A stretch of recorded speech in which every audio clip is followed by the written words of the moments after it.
Happy Friday, everybody, and welcome to the Rotary Club of Brentwood. Feels really good to be back in this room again. We've been off for 3 weeks. There have been no lack of Rotary activities during that time, but it's good to see everybody's faces back in our regular room.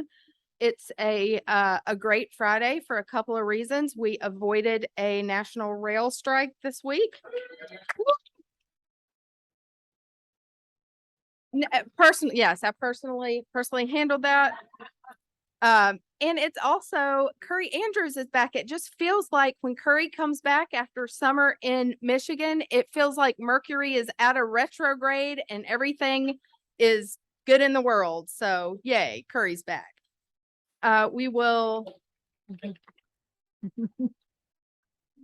So we'll start today with our invocation by Devin McClendon, and then the pledge and four-way test will be led by Alan Treadway. Good afternoon. It's a blessing to be with you today. If you would, please bow your head with me in prayer. Dear Heavenly Father, we thank you for the beautiful day that you have given to us. We thank you for our ability and our rights to be able to come together in fellowship with a mind of service to others. We ask that you bless the members of this club, especially in their work serving their fellow man. We ask that you bless our greater efforts, whether they be here in our community or whether they be around the world. God, we finally ask your blessing on those who are away from their homes, serving to protect us, protect our freedoms, and those who are right here in our own backyard, protecting us, serving their community, and keeping our place, our home, a great place to live. It's in your name we pray. Amen. Amen. All right. If you join me in the pledge to the flag. I pledge of allegiance to the republic which stands nation under God, indivisible, with liberty and justice for all. And now for the four-way test. Is it the truth? Is it the truth? You've been doing it. First, second, third, fourth.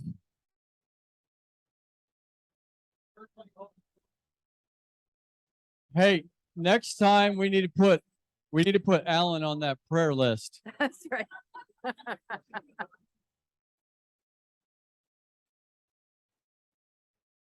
Hey, that's what happens to some Ole Miss graduates. Alan didn't hear that. That's Ole Miss for you. Jeff Brown, we've got some guests.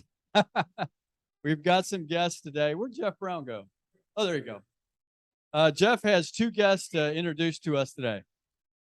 With us today, we have Maureen Habib from John Overton High School and guidance counselor Amber Nelson, also of John Overton.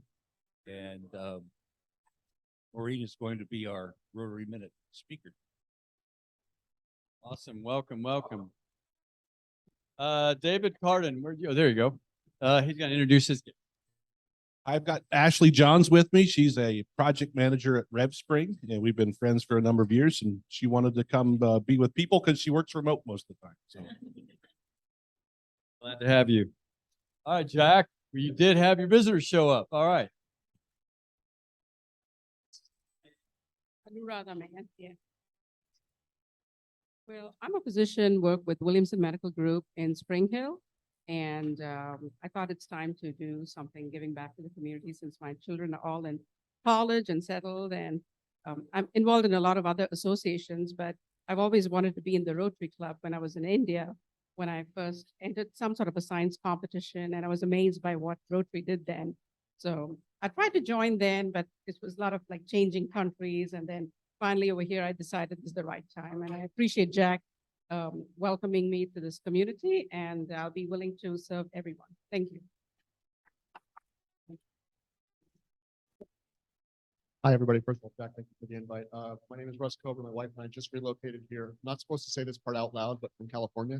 I've been told I should, just so you all know, we did not come here to bring California to Tennessee. We're in the financial services business. That's 13 years. We have 4 kids. The oldest is 28. The youngest is 10. We have a 9-month-old grandson. Similar to what the doctor was talking about. I'd always heard about the Rotary Club, but moving here, new start, new beginnings, decided to actually do something about it. Reached out with that. Awesome. Welcome. Sarah's got a guest. Would you like to introduce your guest, Sarah? It is my privilege to introduce to the Rotary Club my good friend Mallory Sawyer. Mallory is starting her position at Southland Title. She has a different title than what I'm going to tell you, but she is a closing coordinator. So anybody in real estate, Mallory's your girl. She's the one that'll take care of your deal from start to finish. So everybody, this is Mallory Sawyer. Glad to have you. All right, Jason has a guest for us. Scott Merritt here with me with Exodus HR. Handle any human resource needs you have and also help you with the golf swing, get ready for the tournament next year. He's also new to Nashville at the beginning of this year, so please welcome Scott. Thank you. And I want everybody to welcome our member we haven't seen in a while, Jim Connor over there in the left corner. Hey, Jim. Glad to have you. That's all we got for today. Awesome. Welcome, everybody. So next, as Jeff Brown said, we are thrilled to have a very special Rotary Minute today. As club members know, we sponsor students to go to Rylo, which is the Rotary Youth Leadership Academy. And we are joined today by one of the students that our club sponsored. Her name is Maureen Habib. She's a junior at Overton High School. She's joined today by Amber Nelson, who is her guidance counselor there and helped us to choose Maureen. So we're excited today to hear about Maureen's experience at Rylo.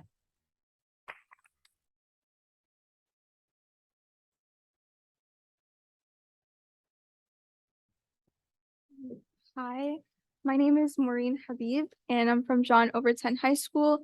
I'm a junior, and I went to the Rylo program over the summer, and it was such an amazing experience, and I'm so happy that I got to experience it. And I would like to thank Jeff and everyone else in sponsoring it for me, and I'm really honored to and blessed to be here. So a little bit about the Rylo program. So during my time there, we did different activities, different things to help with our leadership and our teamwork. And some of the things that we did were during the challenges were they would become harder every day of our program.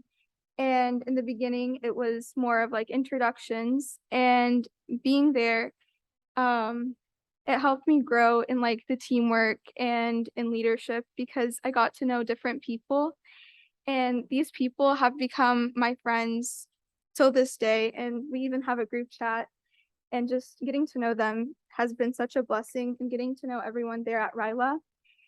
One of the things that we did was a rope course, and in this rope course, we went to Fort Campbell in Clarksville, and we had to use teamwork to get across that rope course.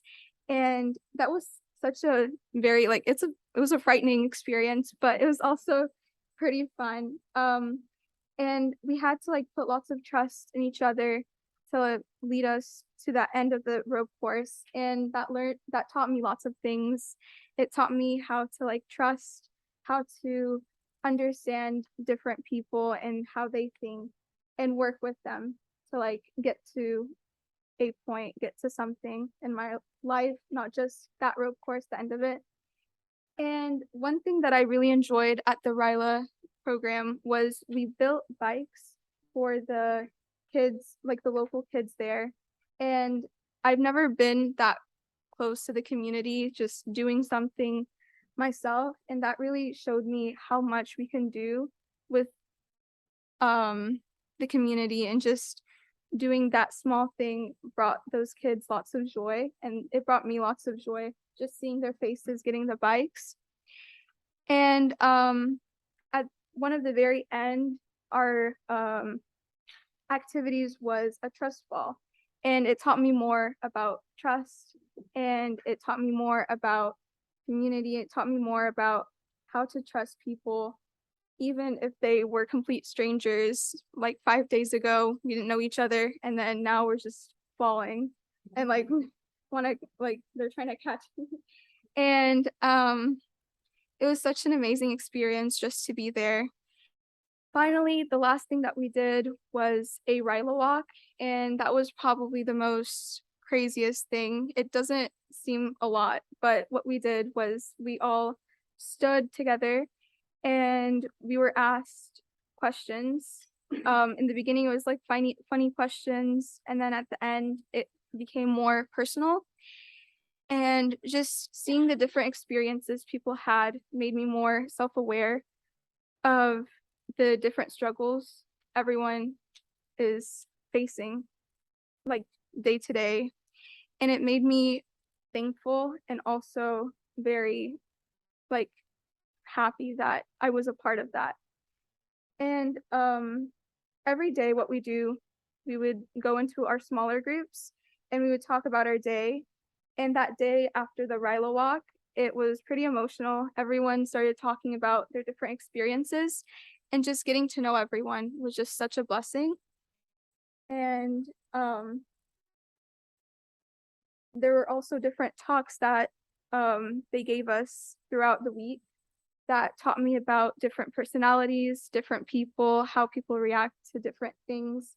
And that also made me self-aware of that people are different than me, and I have to respect that, and not everything will go my way. And finally, the leadership and teamwork skills that I've experienced throughout the whole program has made me grow into a better person, into a better person personally and socially with everyone that I am in a relationship with. So I really appreciate it, and thank you so much for having me here.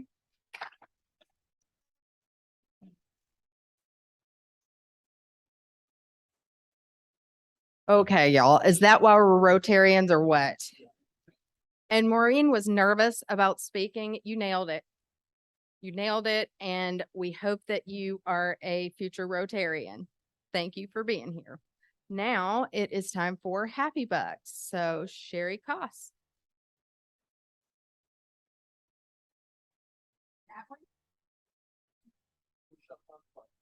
Do what? Like that? Okay. So I am happy today. Where's the thing? Oh.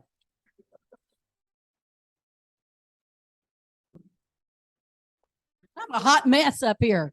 So I am happy today because Alabama is 1-0. That's all I'm saying. We dodged a big one there. Y'all know what I'm saying. Right, Keely?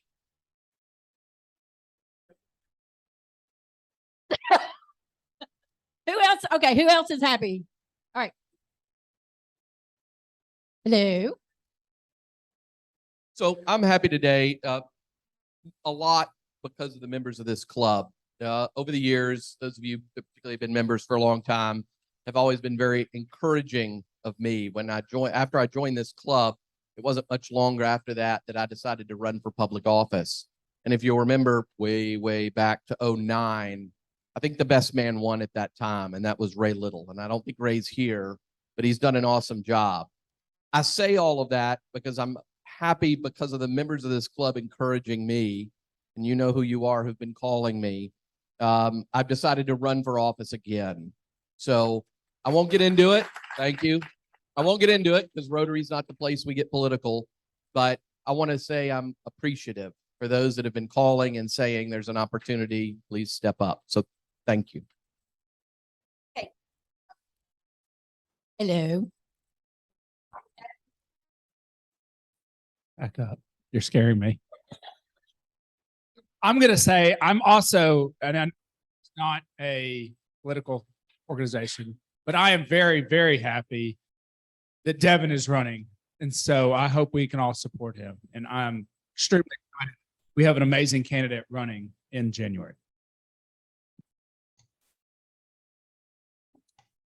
Yeah.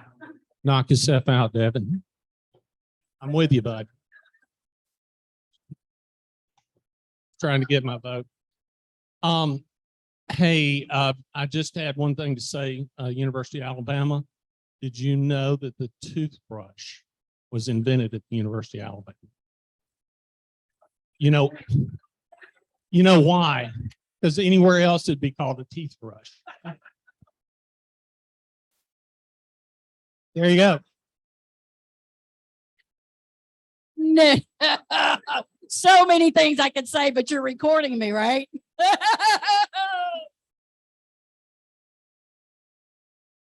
Love that joke.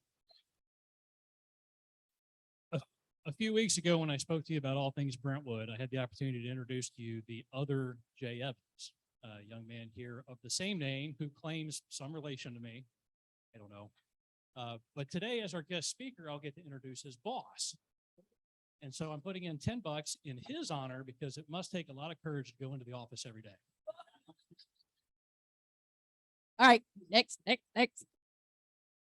No Alabama jokes. I'm just happy. My daughter is 31. She just got married. So that's it. She married a great guy.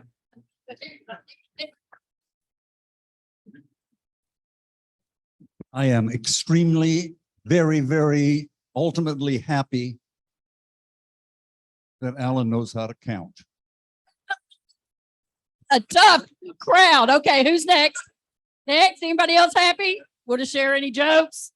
All right, I have one last little happy that I need to give to Larry. He's not even listening to me. Larry, you're not even listening to me, are you? Oh, I'm never doing happy bucks again. Okay, so I got a little happy for you. Yes, from Amazon, and it's all nicely wrapped, right? Drum roll. I didn't. little drum. Joy to no.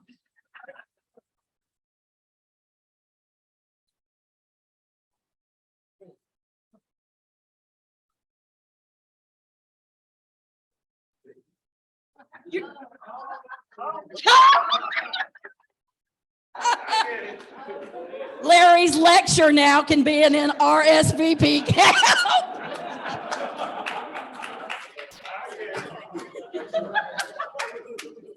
Larry, you did need a different hat after the golf tournament's over, so, you know. Okay, so now we have a few announcements before our speaker is introduced. Sarah.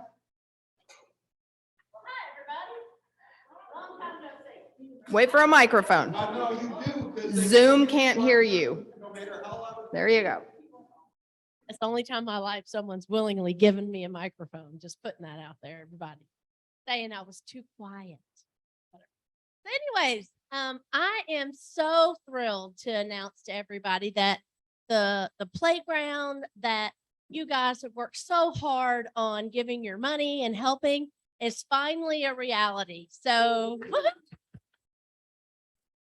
and we'll be reporting a little bit later on that, but I wanted to first invite everybody to go ahead, get your phones out, put on your calendar for Saturday, the 24th of September at 9 a.m. We're having the grand opening of the playground. So I would love it if everybody could be there. If you have grandkids, you have kids, or you just like to play on a swing, come join us. We would love to have you there. Thank you so much. Absolutely. Jennifer Bourne It's at Granny White Park. at Granny White Park, 9 a.m. Jennifer Bourne has our next announcement. Okay, Monday. Did you guys, who read Reflection? like 5 of you. I know, right? On Monday, we are doing our pop-up lunch. So 11:30 in the old Kroger, but now Five Guys and Stock and Trade's what that's there you called. go. Yeah. Yeah. I told her Kroger, but it's the old Kroger, Stock and Trade. We set up camp and we'd love to have any of you come. It's 11:30 to 1. You can just pop in. You can stay the whole time. You can just come and say hi, whatever you'd like. But if you have questions, see me or Jared. We hope to see you on Monday, and we'll do a few of them. If you can't make Monday, we'll do another one. So let me just say that's not like a Rotary, sanctioned event. And it just started organically with a couple of people getting together. And when I first heard about it, I thought, man, that's weird. You're going to sit out in a strip mall parking lot and in a folding chair and, how embarrassing. What if somebody sees you? I thought, maybe even the, men in white coats might show up and take you on a little ride. But turns out it is so super fun. The Brentwood police actually sometimes show up not to incarcerate anybody, but just to visit and hang with us. And so one day Jared called me and reminded me that, that we're having the event that day. And it was one of those days where I was at the very end of my rope, for work. And I thought to myself, you know what, I'm going, because if there's a chance that I might get carted off by a man in a white coat or whatever, then that would be a beautiful thing. So I'm going. I was thinking, when my boss calls and says, here's this project, I need it by 5 o'clock. Here's this impossible project. If I'm able to say, you know what, I would really love to do that for you, but I'm in a straitjacket at the Brentwood Police Department right now. Anyway, turned out it was so fun. And it's just, Jennifer's brought her husband before. Jared's dad comes sometimes. It's sounds weird, but it's so fun. That was my point. Okay. Yes, that's right. Jared and Curry started it during COVID when we were not getting together in person. And so they started it as a way to have some human interaction during COVID. And it's really fun, y'all. Seriously. Okay, let's see. Tomorrow in Dixon is RLI. I don't know if I'm going. I don't know if anybody else is. If you haven't signed up, I'm betting that they still have space available. And I know that you can pay there. So if you want to go to RLI tomorrow and have not signed up, let me know and I'll make sure you have logistics. And let's see, the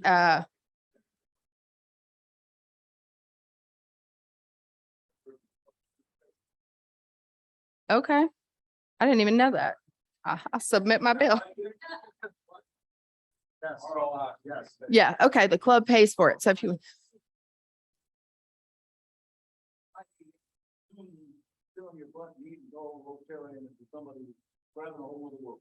and it also, I noticed on the I think this program's new. Dick and Susie may be able to verify, but there's also a program. There's RLI 1, 2, and 3, but there's also a Rotary Leader program now. So if you have interest in, gaining some additional leadership skills, that's also a new option. Anyway, let's see. And then other than that, the 50th anniversary committee is meeting after the club meeting today. And that's it. We are finally ready for Jay Evans to introduce our program for today.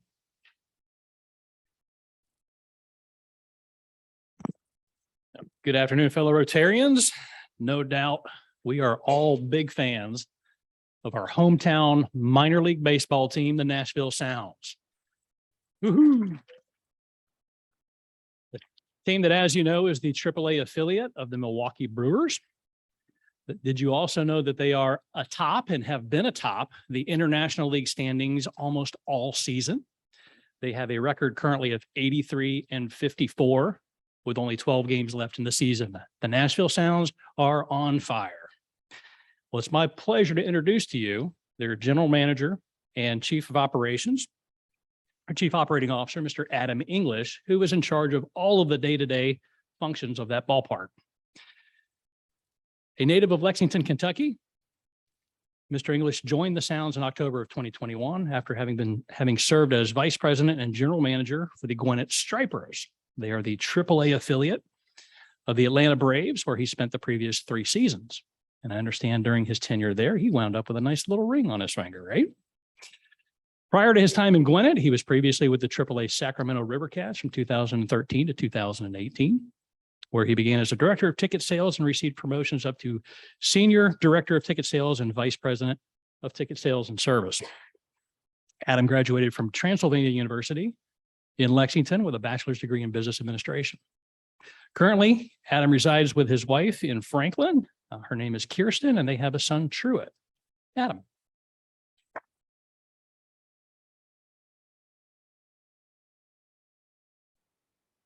Great to be here. Thank you guys so much for having me. I was introduced to the gentleman who introduced me as the real Jay Evans. So that was nice. With the first email I got about coming to speak here, he was like, my cousin Jay Evans. And I was like, stop, like there's no way that you and your cousin have the same name. But, I really love Rotary clubs. I was a member of the Gwinnett Rotary Club when I was down in Georgia. I love the service focus of this club, how connected it is to the community. That reflex of doing the 4-way test came right back. And so it really is my honor to be here speaking to you guys today. I will, so I am the general manager and chief operating officer of the Nashville Sounds. We play at First Horizon Park. If those of you who have not been out to the ballpark yet, I would put our ballpark up against any ballpark in the country at the minor league level. It is the iconic guitar scoreboard.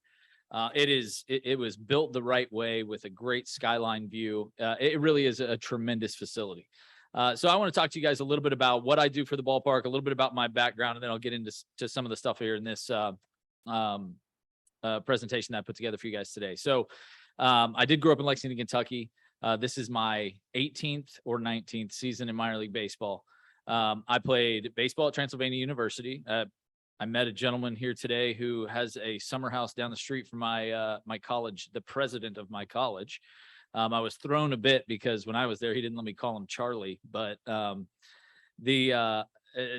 ultimate small world story. But I played baseball at Transylvania. At the end of my junior year, I had Tommy John surgery. I hurt my elbow pitching late that season.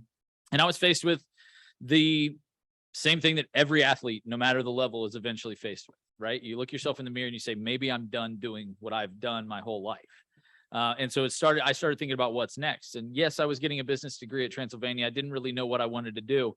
And so I just knew that I loved the game of baseball and I wanted to be around it. So I was lucky enough to get an internship with the Lexington Legends. At the time, they were the single A affiliate of the Houston Astros. And I learned everything about the business of baseball when I was there, and I fell in love with that. And so from there, I was lucky enough to get my first full-time job with the Augusta Green Jackets down in Georgia. At the time, they were owned by Cal Ripken Jr. and his organization, Ripken Baseball. With that, I was with Ripken Baseball for 5 years between a team they owned in Georgia and a team they owned in Port Charlotte, Florida. And after 5 years, I was recruited to come back to Lexington, where I was for another 4 years as their assistant general manager. When I was recruited by the Sacramento River Cats to come out to California, I looked at my wife. She was my fiance at the time. It was 6 months before we got married. And I said, you want to move across the country? Thankfully, she said yes. And we lived in Sacramento for 6 years. That's where my son was born. We really loved it in Northern California. But after my son was born and we started, he started getting all of our families in Lexington, Kentucky. And so I was fortunate enough to get the opportunity to become the general manager. That was my initial goal in this industry, was I wanted to be a general manager of a AAA team. And I was given that opportunity with the Gwinnett Stripers. And obviously, going through 2020, all of us was crazy, canceling the minor league season because we were 35 miles from Truist Park. We were the alternate training site for the Atlanta Braves. So from July 4th to October 10th, we had 30 players and 20 coaches working out 7 days a week. So something that everybody who works in minor league sports has done is, they wear many hats. And that year, I was very fortunate to keep a lot of my staff. I think we only downsized 3 people on my entire staff. And I think 2 of those left on their own. But we kept the majority of our staff because we went from our normal day-to-day duties to working the grounds crew while the players worked out, cleaning the locker rooms, making sure that we sterilized everything. And that was me all the way down to everybody in our company. But in 2021 was fortunate enough to be their general manager. I actually joined the Sounds on October 18th. but I was their general manager all the way through October 15th, and the Braves were nice enough to give me a World Series ring when they won it. And they invited my wife and I back for the home games of the World Series. And I kept a lot of good relationships. And excuse me, I think one of the themes of my career in minor league baseball is, you heard me say, I was recruited to come back to Lexington. I was recruited to go to Sacramento. The relationships that I've built, I think that translates so much to Rotary and the relationships you guys all have with each other. The back and forth about Alabama was fantastic, but the relationships you also have with your community. I've been very fortunate in my career to have great relationships and leave places on good terms. And when the Nashville job opened up, it was a no-brainer for us.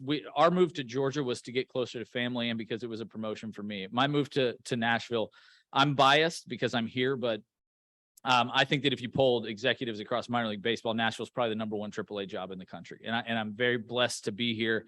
And we've had an incredible first season. We have a staff of people on our team that I would put up against any team in the country. I would argue that some of the people on our team are probably better at selling than those who work at the major league level of their sports, because at the end of the day, we don't have the star power behind our players to get people to come out to the ballpark. We focus on fan experience. I tell people all the time, the two things I can't control: wins and losses, and whether or not it rains or not. But everything else in that ballpark, that's what we have our hands in. So my day to day is overseeing our corporate partnerships, our tickets, our fan experience, our community efforts, our operation, everything. And yes, we do deal with the players, we deal with their travel, but I'm not making promotion, demotion decisions at the general manager level at AAA. That's all handled from the Milwaukee Brewers. And we've been really fortunate not only have really, really great play on the field, but just an incredible season for the Sounds. We've had the 2 largest crowds in First Horizon Park history this year. We are #1 in minor league baseball in attendance, #1 in minor league baseball in revenue. And now that Major League Baseball runs those, we get more accurate reporting from Major League level, so we can actually, pat ourselves on the back and really thank our communities for all the support that we get as it comes to those things. We truly have had just an absolutely blessed year, and I am absolutely blessed to have great people working on our staff. So one of the things that I really wanted to talk to you guys about today is I know how strong the drive is with community and Rotary, and how you guys give back to your community, how you're connected to it. So I wanted to talk a little bit about how we are with the Sounds. A little bit about First Horizon Park, the bandbox, one of my favorite places at First Horizon Park. We have Pop-A-Shot Connect 4, a miniature golf course that's 9 holes, all designed by local artists. We have ping pong, we have cornhole, that is, kids play out there, but honestly, when I saw it, the first time I saw it, I was like, that's an adult playground. We have a speed pitch adjacent to it as well. We're always looking for fun ways to continue to expand that. We started the bandbox when we first introduced the frozen drink machines out there. We had, I believe, 2 or 4 of them. We have 19 now, because the demand for what the experience at the bandbox responsibly is just grown year over year. It really is such a unique place. We partner with Max Goldberg, who runs Strategic Hospitality Group, a bunch of restaurants around Nashville, and he's such a great consultant in the details of experience. And that's going to be a common theme about what we do at First Horizon Park. Is so often when we do anything, we think, how does this affect the fans? When people come out to the ballpark, how does this feel uniquely Nashville? How does this feel, special to them when they're bringing their family out? We've done a number of giveaways this year. We actually did a Mookie Betts Overton giveaway, so which was awesome. We did the one you can see there is we did a T-shirt jersey series. One of them was a Vanderbilt, Dansby Swanson jersey. He just won the World Series. He's a Vandy boy here, even though he's from Georgia. So we did a bunch of giveaways related to that. Clear fanny packs, clear bags. We're like every other place in the world now where you got to have clear bags to get in. So we just try to give away as many as we can, so people, have the appropriate equipment to get into First Horizon Park safely. So we typically this year, one of the things that actually came out of COVID, we've kind of adjusted our philosophy. We used to always do giveaways on Fridays or Saturdays or the big nights. Everybody bought giveaways for 2020, and then we didn't have a season. So everybody had giveaways. So one of the things that we did was we ordered some new giveaways, but we split the numbers of giveaways between weekdays and weekends. So if you come on a Wednesday, you can get an awesome giveaway. And if you miss it on the Wednesday, there's another date later in the year where you can come back. If you really want that giveaway, you can do that. And that's been something that's gotten people out to the ballpark more often, but also a good experience for people coming on those weekdays. So to talk a little bit about our community initiatives. And I was talking with Jay about this while we were eating lunch. I truly believe what's good for the community is good for business. And so my philosophy that I brought to the Sounds was a simple one. That is, I don't need to see a direct return on investment with what we do to the community, because I truly believe at the bottom of my heart, if we give back in the right places with the right mission, then when people make buying decisions, they're going to say, we saw Booster at my kid's school. We saw that the Sounds gave back to this community. We saw the good that they're doing, the action behind our words and our dollars and our time. I told our staff, I told our community relations manager, I said, if you have a volunteer opportunity and it's during the work week and we don't have a game, I'm paid time for whoever wants to go volunteer. Like those things to me mean more than if they would have stayed in the office for an extra 3 hours and made sales calls. And so one of the things that I think is really awesome is do something called pop-up baseball. We go to local schools and we tell the kids at the school, hey, somebody from the Sounds is coming, but that's really all we tell them. And what we do is we show up with a group of people on our front office staff. We show up with bats, balls, a tee, bases, all kinds of stuff. And we just say, hey, all right, guys, we're going to go outside and we're going to play baseball. We teach them baseball. We have fun. We get to celebrate. They get a little exercise, all this stuff. And then we leave the equipment with the school so that they can keep it, so that they can continue to have baseball be a part of education. And that is something that is always well received from schools. One of the things we do every year is the Nashville Sounds Foundation Scholarship. We give away 5 scholarships of at least $2,500 to local kids to further their education. We do jersey auctions throughout the year. The jersey that you see up here today is the one on the left is a sensory inclusive jersey. So often people who have anxiety or autism or PTSD or anything like that really fear or just kind of to themselves say like, you know what, live sporting events is just not something that I can do. It's overwhelming. There's fireworks, there's loud noises, there's flashes, there's this, there's that. So we worked with Culture City, and we became a sensory approved facility. And what that means is we have this little kit you can pick up from our guest services that has headphones, that has fidget spinners, that has things that calm people down. They can get that. Moving into next year, we're actually creating a sensory room. And in doing that, Nashville as a city became the first city in the country to have all 4 of their major sports teams be sensory inclusive. So in honor of doing that, we had the mayor out. We had a local artist who suffers from anxiety and autism actually create the design of that jersey. And so all of our jersey auctions, we raffle off. Sometimes we partner with an organization and they get the proceeds. Sometimes the proceeds go to the Sounds Foundation for us to put back into the community. But either way, it's a great opportunity for us to use creativity, use community initiatives and partner with great organizations to raise funds. This year, we've raised over $75,000 with jersey auctions. This is my favorite initiative that we've introduced this year. It's called the 9. It's called the 9 because number 9 is the number that Jackie Robinson wore in his only year in minor league baseball.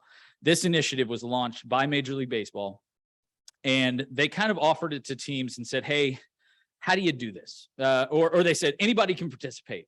We don't know what level, but anybody can participate in this. So the 9 is a Black community focused outreach platform, and it's specifically designed to honor and celebrate the historic impact of Black baseball players. Well, we're on the site of Sulphur Dell, right in North Nashville. The community around us is heavily African-American. And so I said, look, I'm all in on this. I think this is a great opportunity for us to connect to the neighborhood around us. So the first thing that I did is I reached out to a number of community leaders in the African-American community. And I said, hey, I'm a white guy who's lived in Nashville for less than a year.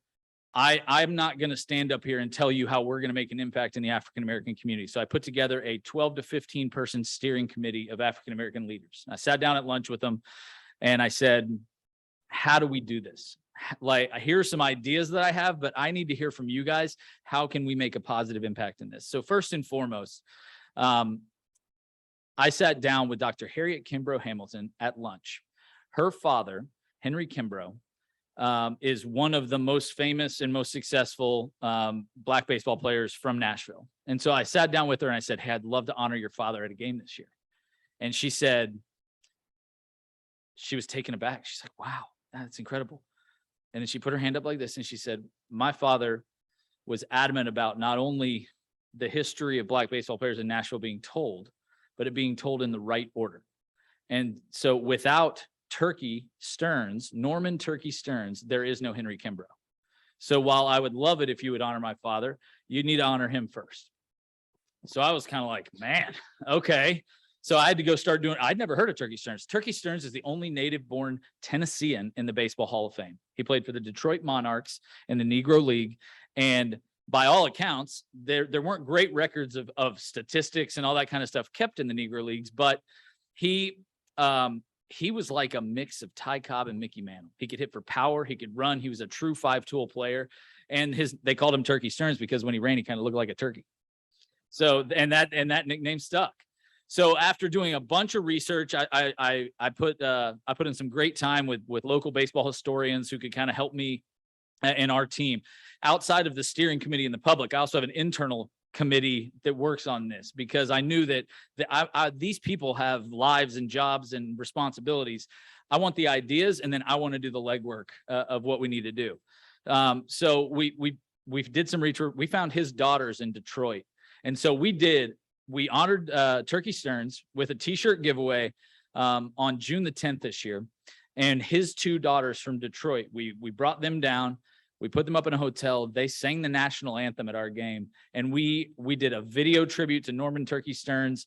And we're going to continue that program year over year, continuing to educate our fan base about the impact that Black baseball players made in Nashville. So that's one pillar that we're building this on. The second pillar is I have gained relationships with Tennessee State, American Baptist, Fisk University, Meharry, and all of the HBCUs that are all around us. Unfortunately, none of them have baseball programs. Maybe we can fix that one day. I'd love to see Tennessee State get baseball back. But we are starting an executive training program. So I want their students, I want any students of color to be able to come out and get paid real life experience with us. We had one gentleman start this year because of the timing in which we launched it. We're hoping for 8 to 10 next year who can come out and learn what it's like to work in sports, gain real experience, with the goal being long-term for us to hire from that pool of talent. And then the third is we want to make a significant community impact. And right now we are deep in conversation with the Youth Development Foundation, which is the only organization that marries Major League Baseball to the Major League Baseball Players Association, about doing some field refurbishments in North Nashville. We're also looking for community support in that program. Like the spokesperson for the Youth Development Foundation is King Griffey Jr. We're looking at a variety of different opportunities to make sure that we put real dollars. And for me, the long-term solution it's never been a secret. If we make baseball fans when kids are 5, 6, 7 years old, they're going to grow up baseball fans. If we increase access to legitimate playing fields for kids, you're creating a new generation of baseball fans. And so through this program, this is a long-term program that we're committed to, that we've already pledged $50,000. Habitat for Humanity has already pledged $250,000. And the Youth Development Foundation and actually the Atlanta Braves Foundation, because technically we're in their territory, through the Henry Louis Aaron Fund, are coming to do site visits with us. So hopefully we can make an announcement in the coming weeks and months about a very significant field refurbishment project right in North Nashville. So we hope to be able to announce that, but either way, we are committed to all three of those pillars and continuing those moving forward. So that's a program that if you walk around First Horizon Park, you'll look at all the history throughout the ballpark and see how the years that people played at Sulphur-Dell. Hank Aaron played his first professional game on the site of Sulphur-Dell. The amount of history that's come through our ballpark. So this was a perfect tie-in for us. And the other piece with this that I'm very committed to is Howard Gentry said to me, first of all, Howard Gentry used to be vice mayor, and he integrated Little League baseball in Nashville. He was one of the first African-American kids to play with white kids in Nashville. And one of the things he said to me when we were starting this, he said, "You have great ideas. I can tell that you care about the program." said, everything we talk about here, there has to be action. There has to be follow through. There has to be something, because this community specifically has heard a lot of things before. So that's one of the things that I'm very excited about, very passionate about, and I think is instrumental to the long-term success of the Sounds. Because the reality is we're number one in attendance, right? Like, that's amazing. There's a bunch of people that live right around the stadium who never come to the ballpark. So hopefully that's a connection we can make long-term. So some of our other initiatives, we have a charity of the game every single game. So we invite charities to come out. We don't make them pay. We give them opportunities to do live shots on our scoreboard to raise awareness, because it's so hard when you're picking, like, everything's a good cause, right? And so we want to try to get 75 different charities to come out, and we can do as much to raise awareness for them throughout the year. In the diversity, equity, and inclusion area, we participate in a program called Copa de la Diversión, and for a weekend every year, we're no longer the Nashville Sounds. We become the Fijuelas de Nashville. So we're the guitars. And I mean, this is another program that was launched by minor league baseball that we're a part of. It's been very successful. And the reality is 65% of minor league baseball players hail from Latin countries. So it's strange to me that we wouldn't try to make those connections and have people continue to get to know these players better and have them feel more connected to our communities as well. And lastly, our fantasy baseball camp. So we partner with the Sertoma Club to invite children who are deaf or hard of hearing out for a day of baseball related fun. So our players, our staff all get together and try to create an environment where people who maybe they don't feel comfortable playing Little League or haven't been exposed to baseball. Everything we try to do is centered around baseball because that's who we are and what we do, but we want to open that up to as many people as possible. So that is a very quick rundown of all of the things that we do community wise. I would love to take some questions. And if you have any, there's one back there. And thank you guys again for having me here today. Thank you. Thank you for being here. There were some significant changes to minor league baseball, and I think you alluded to them very briefly early on. Could you explain what those changes were? Absolutely. So prior to 2020, minor league baseball was governed by a corporate headquartered minor league baseball in St. Petersburg, Florida. And for 70 years, we had essentially a collective bargaining agreement with Major League Baseball that we pay them XYZ in ticket tax. And then we're governed by the minor league baseball offices. Major League Baseball now governs, they are our governing body. We're all what's called professional development licensee teams. So we have a professional development license with Major League Baseball, and as a result of that, we are tied to the Brewers for the next 10 years, so all the way through 2030. What comes with that, and some of you might have seen the news recently that Major League Baseball just accepted minor league baseball as a players union, which is significant news. But the main goals in creating, they cut 42 teams out of minor league baseball. They gave those 42 markets the opportunity to become what they call independent league teams. Atlantic League, essentially non-affiliated baseball, but they wanted, with support of Major League Baseball, they wanted to keep baseball in those communities. But basically due to a variety of things, some of it is poor ownership. Some of it is bad, poor facilities, so they've introduced facility standards across the 120 minor league baseball teams. That's things like all of a sudden, both the visiting and home locker rooms need to be the same dimensions.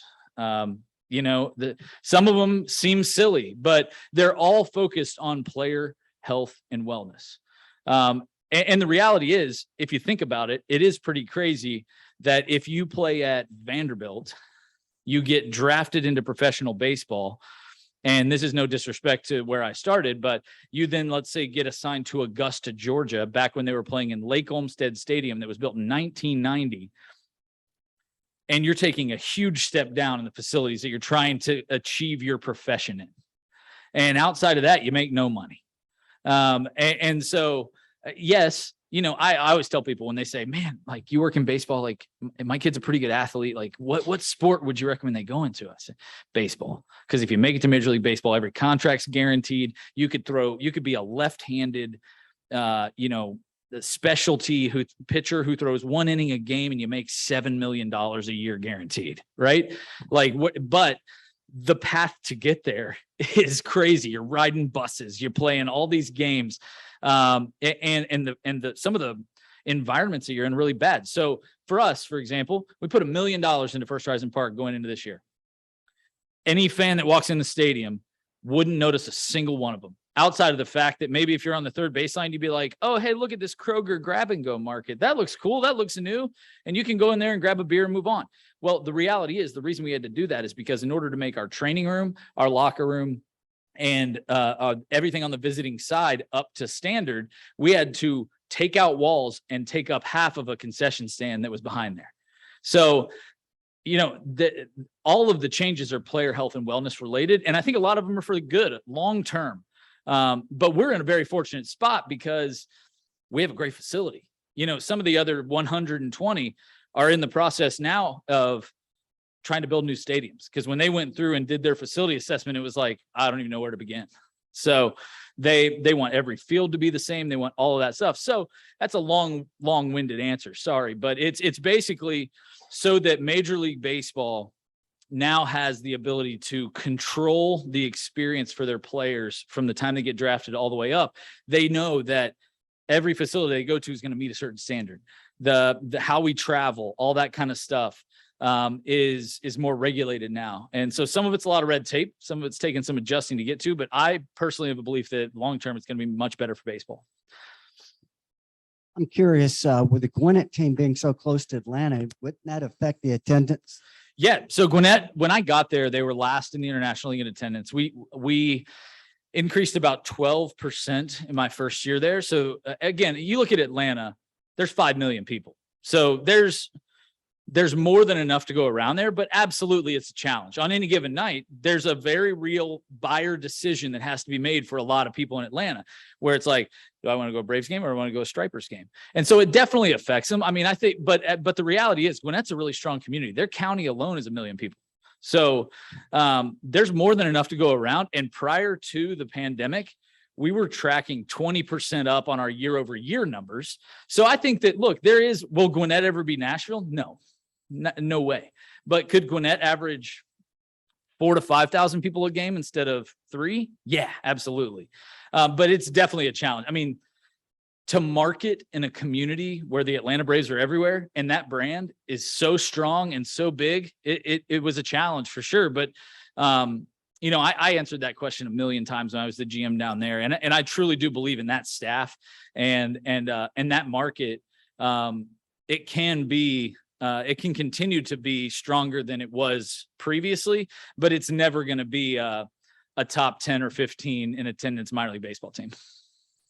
There's a group trying to promote Major League Baseball here. Yeah. How will that affect you? If Major League Baseball were to come here, they would actually buy out the Sounds. So we would cease to exist, which would be a bummer for me. But no, I mean, honestly, that's look, I think that if you looked at me in the eye right now and you said, I'm a time traveler, I wasn't in Michigan with Chuck Shearer. I was actually traveling 10 years into the future, and Major League Baseball is in Nashville, I'd probably tell you you're right. I wouldn't question you.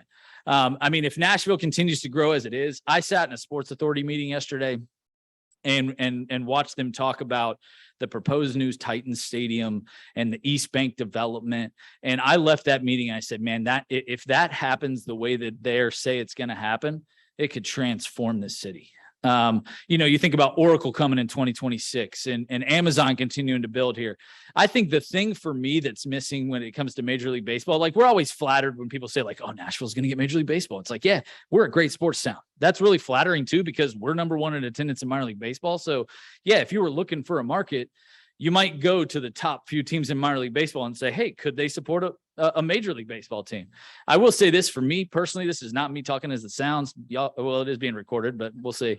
You know, like if it was today, like when I was with the Braves do a lot in corporate partnerships, and we have the Titans and the Preds and the Nashville SC. And if you bring Major League Baseball here, it's 81 home games. I don't know, that's a lot to get 35, 40,000 people to go to 81 games. And the corporate base has got to be the thing that carries that. And while we have a really strong corporate community, Like, I just don't know if it's something that's going to happen overnight. But if you told me that in 10 years that would happen, I'd probably tell you you're right. But until then, we're just going to try to be the best community partner we can be. What are your thoughts on the entertainment first style version of baseball, like the Savannah Bananas? Savannah Bananas. I love it. So breaking news, like the Savannah Bananas are probably coming here next year to play at First Horizon Park for 2 nights. We're working through those details. So way back in Augusta, I actually worked with Emily Cole, Jesse's wife. And when I first got to Gwinnett, my first year there, about halfway through the year, I took a group of about 6 or 7 people down to a Bananas game, and Jesse gave us a tour. And because I knew what they were doing. I've always paid attention to what they're doing. It's spectacular. Like, it's a spectacle. And I wanted my staff to see what entertainment from the time you pull in the parking lot looks like until the time you leave. And that's what they do. Penguins parking cars and a dance party on the plaza. And, it's crazy stuff. They're all over the field. It's their own, it's banana ball. That's what they're doing now. And so I think a lot of the philosophies within the rules that we have to play with, are really, really awesome. Again, I think that that's part of what minor league baseball is, but what they're doing now, like, it's not baseball, and that's okay. But, if I go down to the dugout and I ask Bryce Terang to jump on the dugout, take his shirt off and dance, that's not going to happen. And so, again, I think that the idea of fans first is something I think that we talk about a lot, is how do we make the best possible fan experience? Now, we can't do everything they're doing, but it is the circus mixed with WWE, mixed with Walt Disney. And Jesse is absolutely a visionary, and I admire his passion a lot. And I do think there's a place in the world for it. Do I think he's going to partner with Mark Cuban and change Major League Baseball? I don't know. And I know that there are detractors who even people that comments I've seen on their posts that say, like, when you came to Savannah and you introduced this team, like, we supported you, and now you're traveling all over the world, and it's not baseball anymore. But so I think that there's a happy medium for me. Like, I'm not on Jesse. I'm not like at Jesse's extreme, but I do love the idea of putting fans first and really embracing the entertainment side, because that's what we can control within the confines of Major League Baseball. You mentioned a number that surprised me greatly, was that 65% of the minor league players are Latinos. What does that say about our country and our baseball programs that we see spend thousands of hours with kids and et cetera, et cetera? What does that say about the fact that 65% are from out of our country? Yeah, no, I think that's a great question. I think that's something that Major League Baseball is also focusing on. I think Major League Baseball really is trying to continue to revitalize youth baseball in our country. And I think what that says is, honestly, some of our best athletes are being drawn to other sports.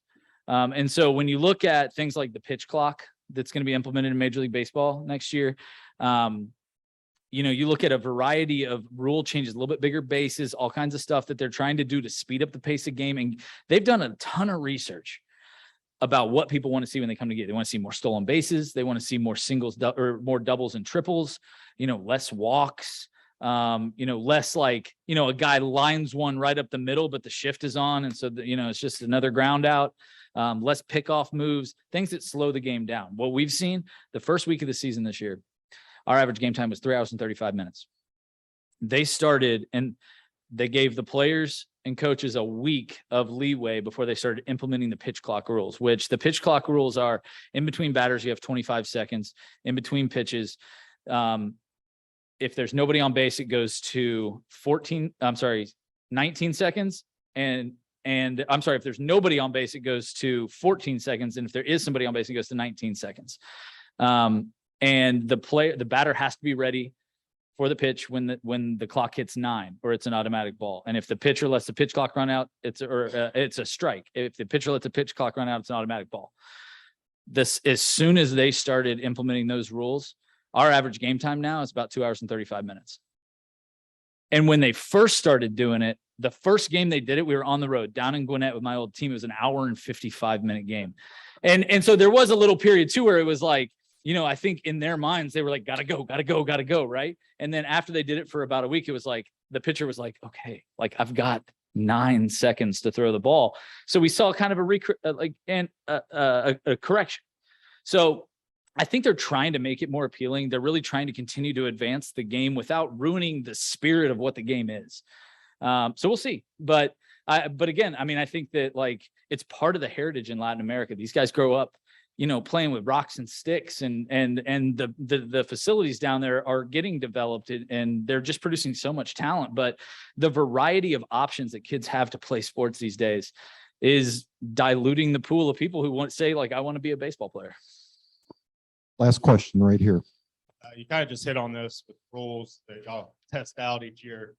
Is there anything that's coming up for next season that y'all are going to be testing out, robot umpire, anything like that? I wouldn't be surprised. I haven't gotten confirmation of this yet, but I wouldn't be surprised if the automatic balls and strikes system is AAA wide next year.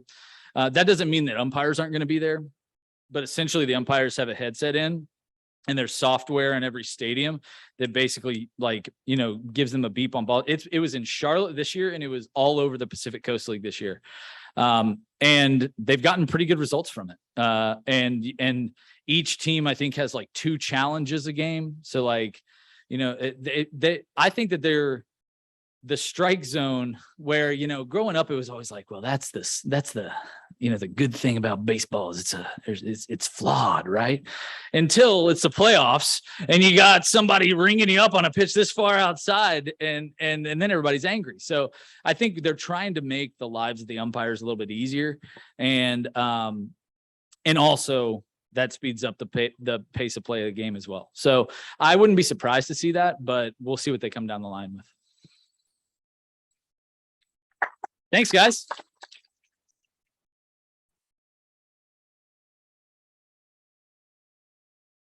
Gosh, it's too bad that Adam's not like a fun, engaging speaker. So, Adam, we give our speakers as a gift from our club a pin that has our club logo on it. And we ask you to sign this book about Rotary that we read to first graders. And when we read the book, we tell them about the person who spoke to the club and signed the book. Thank you so much for being here. That was a fun program. I want to welcome our guests again. We hope that you will consider our club. Hopefully you can tell we're the Cool Kids Club. And everybody else, please help put away the chairs on your way out. And if there's nothing else for the good of Rotary, we're adjourned.